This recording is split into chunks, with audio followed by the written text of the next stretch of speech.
The American Medical Association is calling sleep deprivation a public health crisis. Millions of Americans are struggling to get enough rest each night. Joining us is physician and author of a book, Dr. Kaveen Mistry, an expert on the body's biological clock with simple and organic ways to improve sleep without relying on medications or devices. Good morning, doctor. Thank you so much for being with us. Pleasure. When we say public health crisis, how serious is this?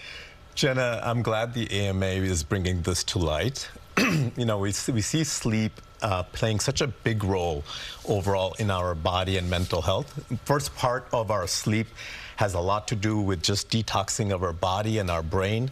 And so if we miss out on that part, there's a higher incidence of inflammatory disorders, heart disease, diabetes, and also a lot of mental disorders such as depression.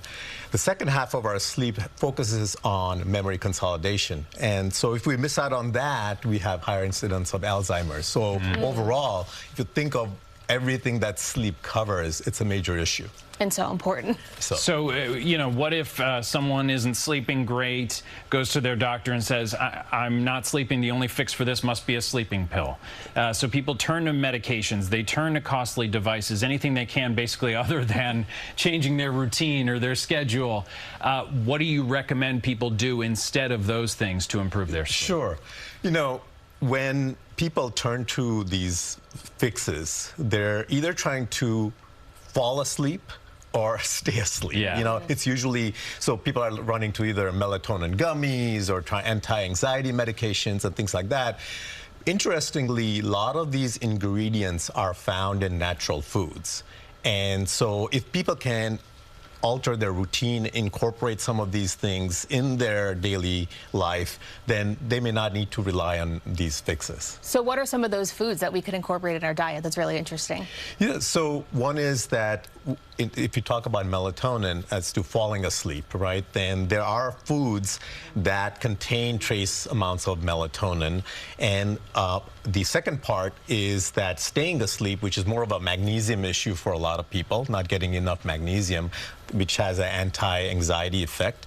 And a lot of foods contain a good amount of magnesium as well. We've got the magnesium-heavy foods on the screen right now: avocado, black beans, leafy greens. And I think what my mind goes to is, okay, if you add those to dinner, maybe you're a little sleepier after dinner, but can they really make a significant difference when it comes to 10 or 10:30, whenever folks go to bed, to get them to fall asleep? If they have a lot on their mind, they had a tough day, can it make a meaningful difference? It can. I mean, you have to use them strategically. You know, obviously you're not downing an avocado before you go to sleep. on your bedside table. Right? or anything like that. But however, you know, certain things, for example, when we talk about tart cherries and walnuts having trace amounts of melatonin, those are some things, you know, you can get tart cherry juice.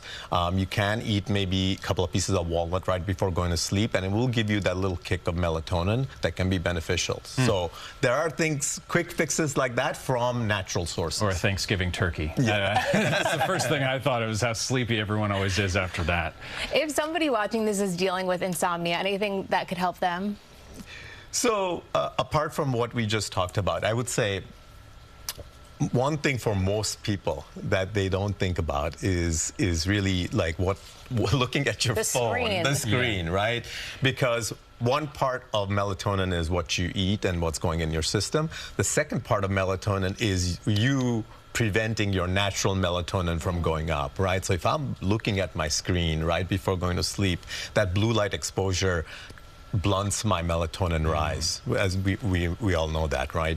And so that if people just can change that habit and not have that phone in the last half hour or even an hour, it would be extremely beneficial. We're stopping ourselves from being able to do these things naturally. Tell us about your book. So I have a book out. It's on Amazon and kind of all over the world. It's called Primal Health Design. We do a much deeper dive into these things. And so not just from the melatonin and everything we talked about, but how our activity also promotes better sleep and whatnot. So, well, it's great to meet you. Thank you so much for being here. We really appreciate it. All right. I'm going to take these tips with me tonight. Yeah.